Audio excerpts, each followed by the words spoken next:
नमस्कार प्रेक्षकांनो, हुकुमाची राणी या मालिकेच्या येणाऱ्या जबरदस्त भागामध्ये म्हणजेच महा एपिसोडच्या आजच्या भागात प्रेक्षकांनो आपल्याला खूप मोठा ट्विस्ट पाहायला मिळाला आहे। इकडे आपण पाहतोय इंद्रजितचा जीव घेण्याचा प्रयत्न मात्र विक्रांतने केलाय आणि राणीने देवी आईच्या समोर असा काही कडक नवस केलाय आणि राणीचं ते रणरागिणीचं रूप मित्रांनो खूपच सुंदर असा एपिसोड आपल्याला दाखवला गेलाय। आजचा भाग खूपच इंटरेस्टिंग आहे। व्हिडिओ शेवटपर्यंत नक्की बघा। चॅनलवरती नवीन असाल तर चॅनलला सबस्क्राईब करा आणि तुमची प्रतिक्रिया सुद्धा आम्हाला सांगत चला। मित्रांनो इकडे मात्र आपण पाहतोय राणी झोपलेली असते। राणीला इतकं भयंकर स्वप्न पडतं ना, आता त्यामध्ये ती पाहते देवी आईच्या मंदिरात जत्रेमध्ये सगळे गेलेत। देवी आईच्या मंदिरात गेल्यावर ती देवी आईचं दर्शन घेते, तेवढ्यात तिकडून इंद्रा मात्र गायब होतो। आता राणीला खूप भीती वाटते। राणी मात्र इंद्राला सगळीकडे शोधत असते। तेवढ्यातच मित्रांनो मंदिराच्या समोरच तिच्या हातातलं हळदी कुंकवाचं ताटच खाली पडतं। आता तिला वाटतं हा काय अपशकुन झालाय आणि इंद्रजित सर कुठे गेले। राणी मात्र अक्षरशः रडत असते, खूप जोरात रडत असते आणि ओरडत असते। तिच्या गळ्यातलं मंगळसूत्र सुद्धा खाली पडलेलं असतं। आता मात्र जेव्हा राणीला स्वप्न पडलं तेव्हा ती इंद्रजित म्हणून मोठ्याने ओरडून उठते। तेव्हा आता तिला झोपेतून जागी होते आणि तिला कळतं की तिचं ते स्वप्न होतं। इकडे मात्र काय राहिले, काय ओरडतेस तू, अगं काय झालंय। राणी म्हणते काही नाही। तर आता ती म्हणते अगं तू माझ्या इंद्राचं नाव घेऊन इतक्या जोरात का ओरडलीस, तुला काही स्वप्न पडलंय का, सांग ना मला काय झालं, तुला कसलं स्वप्न पडलंय। कारण पहाटेचे स्वप्न राणी खरे होत असतात। आता मात्र राणीला भीती वाटते। नाही नाही अजिबात काही नाही। इकडे प्रेक्षकांनो सकाळी सकाळी जत्रेला जायची तयारी सगळ्यांची चालू असते। तेवढ्यात आबा सगळेच जण आता तयारीसाठी जोरदार कामाला लागतात। राणीला मात्र कशातच आता तिचं मन लागत नाही। तिला ते पडलेलं स्वप्न ती खूपच बैचेन होऊन जाते। आता त्यात मालती म्हणते अगं पहाटे पडलेलं स्वप्न खरं होतं म्हणून मला सुद्धा टेन्शन आलंय। तुला कळत नाही आहे का राणी, तुला काय स्वप्न पडले सांग तरी, आता काय करावं। तर प्रेक्षकांनो इकडे आपण पाहतोय तिथे ती म्हणते काय करायचं मला तर काहीच कळत नाही आहे। ती इंद्राला म्हणत असते सर मला तुमच्याशी बोलायचे। आबा येतात, आबा पुन्हा आता येऊन इंद्रा म्हणतो काय झालं राणी। राणी म्हणते हे बघा सर मला खूप महत्त्वाचं तुमच्याशी बोलायचं आहे। इंद्रजित सर तुम्ही प्लीज घरी थांबा, मी एकटी जाते तिथे बघते। कल्लम्मा तिकडे येणार होती, कल्लम्मा आली की नाही, कल्लम्माला आधी मीच भेटते, तुम्ही प्लीज तिकडे येऊ नका। इंद्रा बोलतो अगं काय बोलतेस राणी, मी का बरं घरी थांबायचं। तेवढ्यात मात्र आबामध्ये पडतात। राणी काय झालं बाळा, येऊ दे त्याला तुझ्यासोबत, का नाही येऊ देतेस तू, तुला काही भीती वाटते का। राणी म्हणते आबा प्लीज यांचं काही कामच नाही आहे ना, मला असं वाटते की यांनी नकोच यायला, यांच्या जीवाची मला भीती वाटते। राणी म्हणते की मला असं वेगळंच काहीतरी वाटते आबा, मला खूप भीती वाटते। लगेच ते बोलतात राणी येऊ दे त्याला, काही नाही होणार, तुझ्यासोबतच आहे ना तो, तुम्ही दोघं पुढे जा आम्ही दोघं मागून येतो।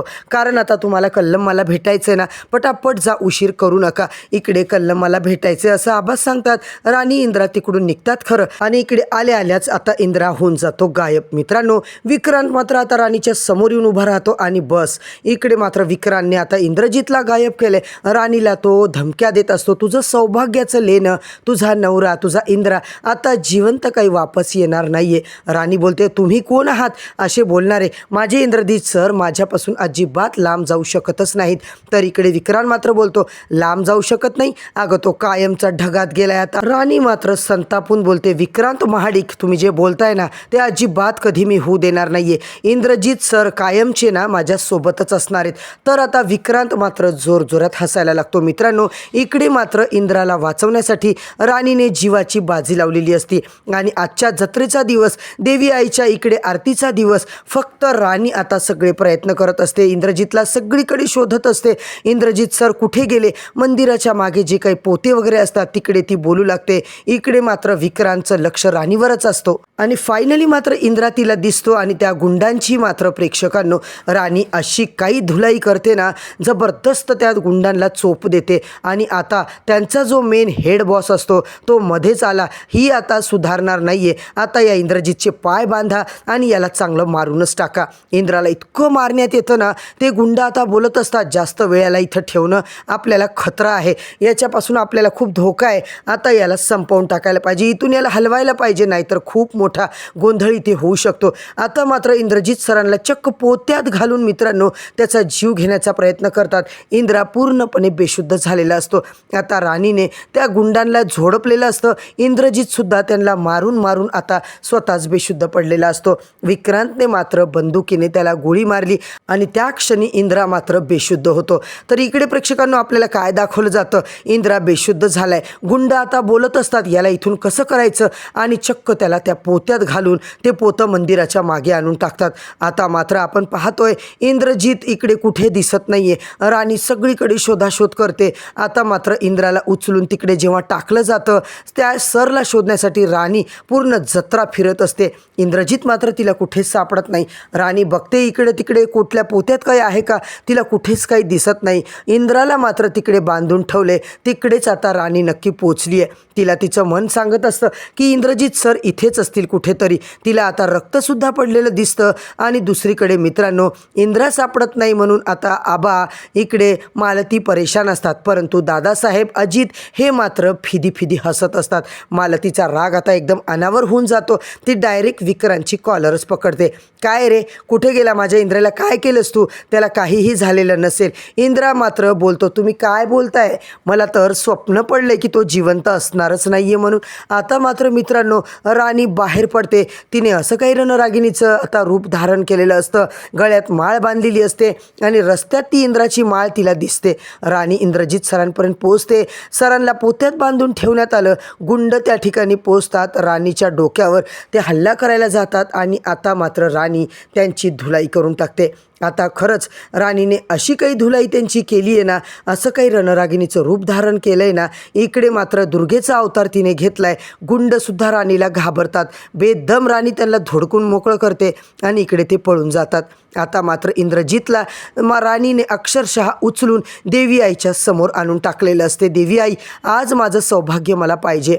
आता मात्र माझ्या सरांना नीट कर, मला माझा नवऱ्याचा जीव हवाय देवी आई. माझ्याकडून काही चूक झाली असेल तर मला माफ कर, असं मात्र राणी इकडे देवी आईला प्रार्थना करत असते. मित्रांनो इंद्रामध्ये प्राणच उरलेले नसतात. डॉक्टरांनी सुद्धा इंद्राला चेक करून सांगितलं आहे की इंद्रजितचं आता प्राण सोडले, तो मेलाय. सगळेच आता रडायला लागतात. इकडे जोगीनबाईकडे राणी धावत जाते आणि मग काय चक्क ती चिडते आणि बोलू लागते काहीच उपाय नाही आहे आता, तुझा नवरा गेला ग, शेवटचा एकच उपाय आहे आता, तो खूप जुना आहे आणि खूप खडतर प्रवास आहे. त्यावर राणी म्हणते मी माझं सौभाग्य वाचवण्यासाठी कुठल्याही थराला जायला तयार आहे. मित्रांनो आपण पाहतोय राणी चक्क इंद्रजितला उचलून मंदिरात देवी आईच्या पुढेच आणून टाकते आणि बोलते माझ्या नवऱ्याचे प्राण वापस कर देवी आई, ते मी काहीही करायला तयार आहे. एकतर माझा जीव घे नाहीतर माझा नवऱ्याचा प्राण वापस दे, काहीही कर पण माझ्या इंद्रजित सरांना जिवंत कर. देवी आईकडे ती साकडं घालते आणि याच ठिकाणी इंद्रजित सरांना आता आणून देवी आईच्या पुढे टाकते. कापडावर प्रेक्षकांनो तिने भंडारा लावून घेतलाय. इंद्रजित सरांकडसाठी त्यांच्या जीवासाठी तिने असा काही अवतार धारण केलाय. सगळेच लोक एकदम आता तिच्याकडे बघतच राहतात. आता कधी ना कधी आपल्या नवऱ्याला वाचवण्यासाठी कोणी ना कोणी आपल्या जीवाची आहुती मात्र दिली आहे आणि हे सगळं केलेलं असतं राणीने. मित्रांनो राणीने अक्षरशः तिकडे इंद्राचा प्राण वापस मागितलेला असतो. हे सगळं करत असताना तिच्या हातालाही आता खूप लागलेलं असतं. पायसुद्धा तिचे पूर्ण फुटून गेलेले असतात. तिच्या नवऱ्यासाठी तिने काय नाही केलं. शेवटी राणीसुद्धा बेशुद्ध होते. इंद्रजितचा श्वास चालू होतो. इतका जबरदस्त सीन आपल्याला दाखवला मित्रांनो, आपल्याला सुद्धा अक्षरशः रडायला येतं. आणि आता उद्याच्या भागात नेमकं काय होणार हे सगळं जाणून घेण्यासाठी आत्ताच चॅनलला सबस्क्राईब करा, व्हिडिओला लाईक करा.